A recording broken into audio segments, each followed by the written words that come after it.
Ukrainian helicopter and Russian Igla, when 8 minutes remain until the end of life. Wars are won not only with advanced weapons, but also with ingenuity. This truth was clearly demonstrated in the ongoing Russian-Ukrainian war. For 3 years, the massive Russian bear has been unable to overpower a country nearly 20 times smaller in area. Ukrainians counter Russian dominance with their heroism and resourcefulness, repeatedly delivering painful blows to the enemy. In this video, we describe one such strike where courage, readiness for self-sacrifice, inventiveness, and precise calculation come together. You will also gain insight into how modern warfare operates, where every second and every detail can determine the outcome of a battle. The front line can be deceptive. Some areas remain quiet for weeks with minimal activity. The rumble of tanks is absent. Artillery fires only occasionally, and reconnaissance drones circle lazily overhead. Everything appears calm and sleepy, as if the war has shifted elsewhere. However, this silence is highly deceptive and resembles the calm surface of water before a storm. At any moment, the calm can be shattered by a deafening cannonade that chills the blood. It started. The area around Kherson has been such a quiet zone for a long time. In November 2022, Russian forces, to avoid encirclement, abandoned this Ukrainian regional center and retreated to the left bank of the Dnipro, the great Ukrainian river that divides the country into left bank and right bank regions. In this seemingly quiet area, where soldiers had grown accustomed to relative calm, it appears a formidable Mi-24 helicopter, the renowned flying tank, adorned with the insignia of the Ukrainian Armed Forces. The calendar shows June 15, 2025. The clock read 1748. Its silhouette rose from behind a tree line. The rotors tore through the air, and the rumble instantly filled the space. It flew low, too low, and unusually slow. One does not fly like that in combat. One exposes oneself like that. At that moment, any observer on the ground thought the same thing. Something was wrong here. The helicopter seemed to invite a strike, as if challenging anyone holding a weapon. It seemed to roar with its 2 turboshaft engines, with the full might of their 4,400 horsepower. Shoot me down if you can. The silence ended, but not everyone realized a storm had begun. The Mi-24 did not make sharp maneuvers, did not weave to evade missiles, did not hide behind folds of terrain. It flew as if in a parade, straight, open, brazen. Then came a sudden roll. The pilot tilted the nose down. Immediately, flames erupted under the wing pylons. A volley. One rocket pod went towards the ground. Then a second, a third, a fourth. The air was cut across by a chain of fire. The helicopter let loose all 80 S-8 unguided rockets at once, with no targeting and no thought of saving ammunition. The rockets fanned out. Some fell into the Dnipro, sending high fountains of water into the air. Others tore through empty fields, throwing dirt and smoke skyward. Only a few strikes hit old buildings. This did not look like a precise attack on fortifications. It looked like chaotic, senseless shooting. But it was precisely in that apparent senselessness that a plan was hidden. One the Russian side did not yet understand. They only saw a wide, half-kilometer spread of rockets that created the image of a helpless attack. The helicopter seemed to shout, "Look how brazen I am. I'm striking you and not even trying to hide. Will you really let me go? Shoot before it's too late." Any air defense crew seeing such a scene had to act. The instruction written in Soviet-era headquarters left no choice. An aircraft or a helicopter in the engagement zone must be engaged immediately. The Ukrainians knew this. That's what they were counting on. But why? You will learn soon. On the 3rd floor of an old gray house, where people had once lived before the war, 2 sat in half darkness. The window faced the field and the river. Binoculars were pressed to their faces, fingers gripping the ribbed plastic surface. They had long learned to read the space. A splash in the water was not just a splash, but a sign of a boat with saboteurs. Smoke was not just smoke, but the trace of a recent strike. A fleeting silhouette was not an abstraction, but a possible target. They were hunters. The weapon was the portable surface-to-air missile system, Igla, heavy but effective. It was a true scourge for anything flying in the sky.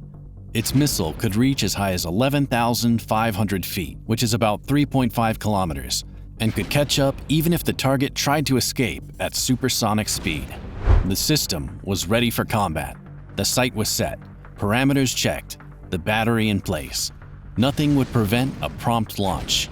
In modern combat, seconds decide success. When a chain of rockets howled over the field and fountains of earth and water rose, the decision came on its own, by habit and by the book.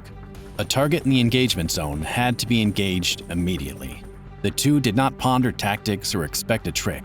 Years of service had taught soldiers not to think, but to act quickly and decisively. In general, it was the right rule, but not always. The operator acquired the target, aimed, and pressed the launch button. The missile's solid fuel motor erupted in a white column of flame, and the projectile tore along its trajectory toward the presumed target. For the men, it was reflex-made automatic. When a target appeared, it had to be destroyed. At a speed of Mach 1.9, at about 2,100 feet per second or 650 meters per second, the missile raced toward the Ukrainian helicopter. The flight lasted only 5 seconds. In civilian life, those seconds meant almost nothing, but in war, it could change everything. In that time, you could dive into a dugout while under the whistle of a falling bomb, unleash a burst from a machine gun at advancing infantry, or, in the end, throw a grenade. Or you can turn from a hunter into a hunted man in those 5 seconds. The two of them were convinced they had followed the rules, responding swiftly and decisively. What they did not know was that the flash from their Igla launcher had already been detected and the countdown had begun. In their minds, there was only relief and a fleeting thought. If we hit, we will receive a medal. They did not hear the ticking of the countdown clock, the countdown of their lives, which had only 8 minutes left. The pilot in the helicopter cockpit heard the signal he had been waiting for, the warning of a missile attack on his aircraft. The SPO-15 Barezo radar warning system began to shriek with a sharp, high-pitched tone. Someone had just launched a missile. In an instant, the entire cockpit filled with the alarm. Beep, beep, beep. Launch, launch, launch. Hands reacted reflexively. The control was shoved to the left. Immediately, the co-pilot activated countermeasures, and a fiery scatter of flares spewed from the fuselage. 12 flashes, like small suns, blossomed behind the helicopter, heating the air around them. Beneath them, very close, another field of heat and light rose.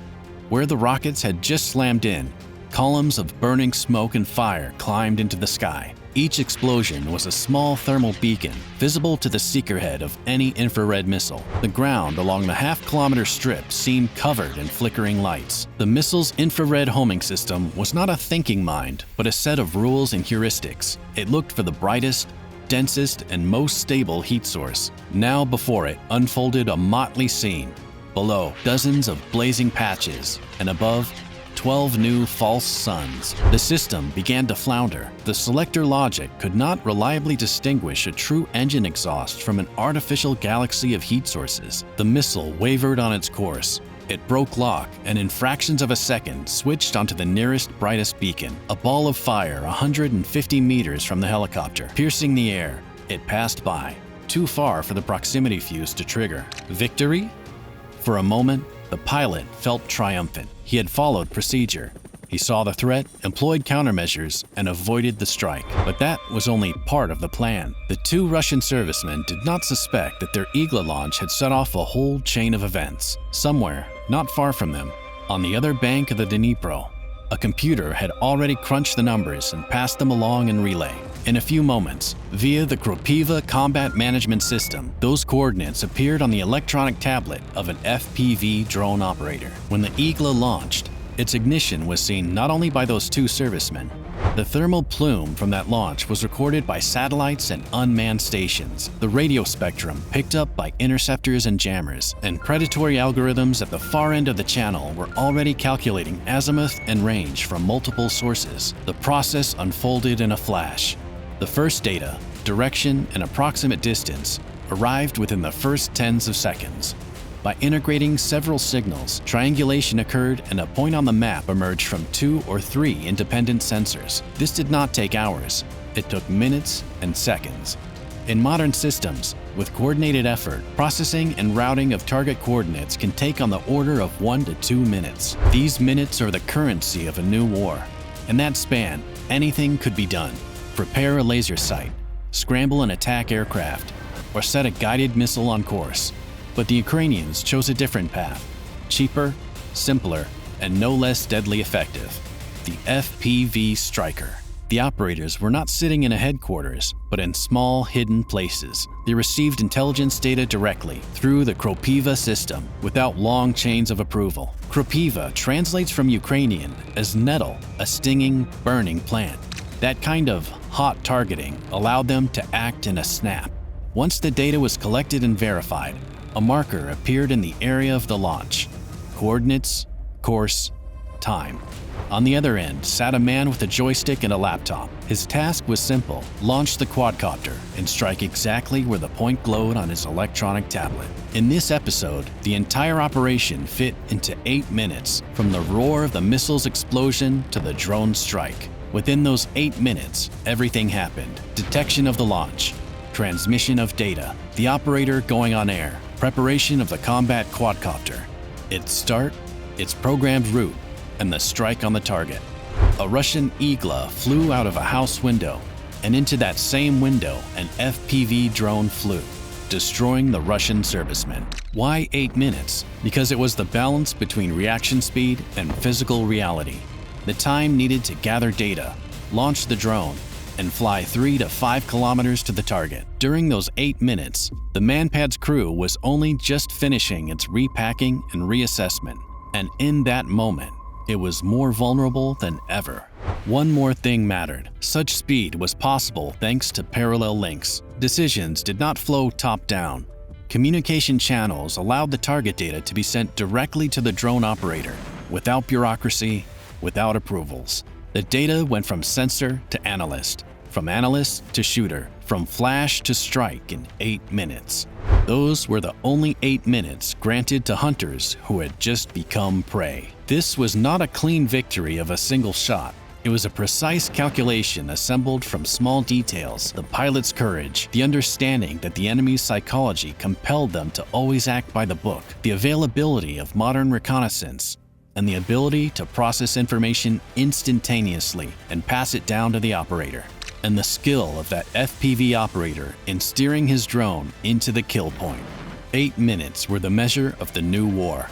In those 8 minutes, old rules ceased to work.